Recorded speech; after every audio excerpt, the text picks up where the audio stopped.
doesn't know the truth? You've never once let her in on the full plan? Yes, it had to be done. To deceive the heavenly principles, you must first deceive yourself. She did very well. If she had let her resolve falter even once in these 5 centuries, Fontaine would have been doomed to the most tragic fate. It seems that trusting humanity was the right decision after all. I believe that I understand how your deception works, but that is only half the truth, is it not? How would you build on this foundation to save the people of Fontaine? That is the most important thing. Ah, good. Of course, the Iudex of Fontaine has pinpointed the crux of the issue. I'm sure you've long sensed that the Oratrice is no simple machine, yes? I've always suspected that it had its own consciousness, and Lenny did mention that he heard a human voice within the core chamber. It now seems that that person was you, hidden within the machine all along. And then I became one with the Oratrice, taking Fontaine's gnosis with me. Yes, it would seem so, wouldn't it? Alas, your understanding of this device still lacks sufficient depth. In truth, it is no enactor of justice. It is, in fact, a device created to kill the god of justice. I beg your pardon? Oh, you have it. And to be more precise, not only will the Oratrice take down the god of justice, it will also take down the divine throne upon which she has been placed. I mean, did you think I would be the sort to enjoy peaceful repose while Furina suffered? My work over these last 500 years has been to constantly accumulate indemnitium within the Oratrice. But really, some have already discovered that only a small fraction of the energy generated by the device was ever used to provide power to Fontaine. The vast majority had to be, accumulated to enact this death sentence. It was all a part of your plan then? Both the trial and the sentence? Indeed. This power, accrued over 5 centuries, could have sustained Fontainians for millennia had it only been used for that purpose. Almost all of it has now been stored within the Oratrice. But only power of this magnitude could hope to destroy the Hydro Archon's divine throne, shaking the rules established by Celestia and breaking through the institution that is the Seven. So the Oratrice's call for death was for neither Furina nor Focalor, but for the Hydro Archon. The destruction of that divine throne. If I do not misunderstand your intent, you must be... returning what's rightfully yours to you, of course. In other words, this was all done to return the authority of the Hydro Archon to the Hydro Dragon of this planet. But...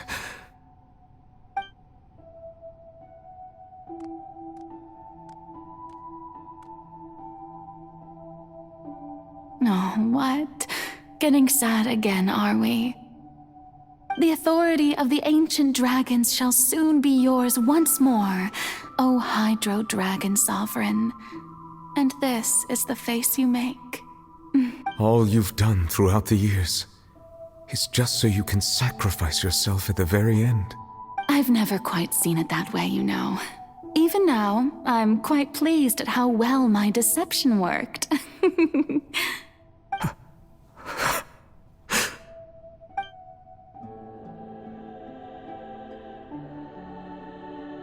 Hydro Dragon, don't cry. I must say, had it been within my rights, I would have loved to judge the heavenly principles themselves. Were they not guilty of essentially the same crime? Egeria stole the power of the primordial sea, and the heavenly principles stole the power you ancient dragons possessed. I, for my part, am the god of justice. And is it not just that your original powers should be returned to you? Speaking of justice, I have always believed that justice lies in the process of pursuing human existence itself. So, if the theft of the primordial sea's might was Fontaine's original sin, then, leaving matters of procedural right and wrong aside, the descent of the Fontanians as humans and their right to exist in this world would be Fontaine's original justice. In other words, existence was Egeria's justice, and to me, justice is the continuation of that existence. Defying the prophecy and ensuring that Fontaine's people shall live on, that should be the justice enthroned over all others.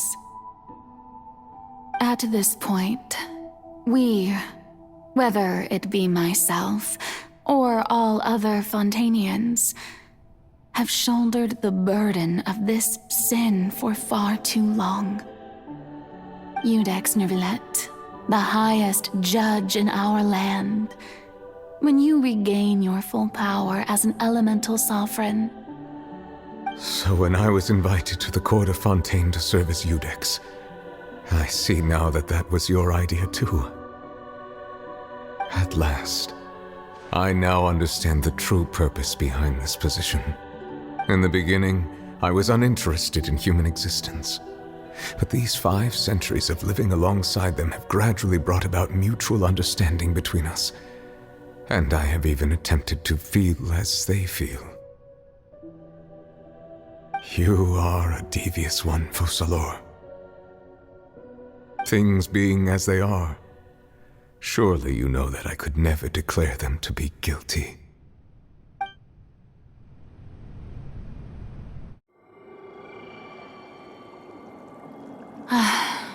The hour of my execution is almost here.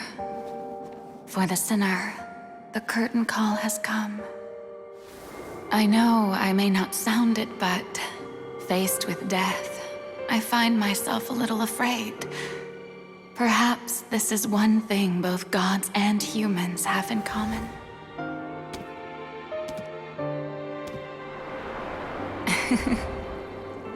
Farewell, Nervillet.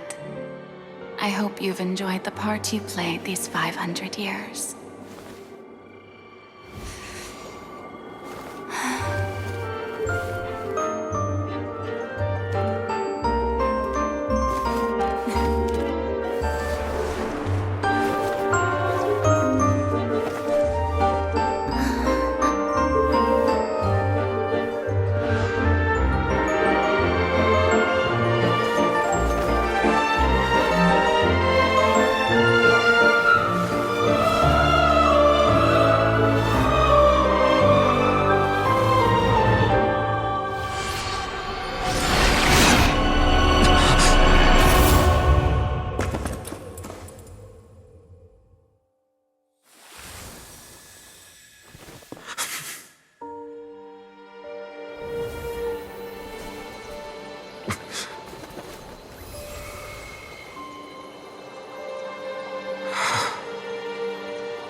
I, Iudex Nouvelet, hereby declare, people of Fontaine, your sins are forgiven.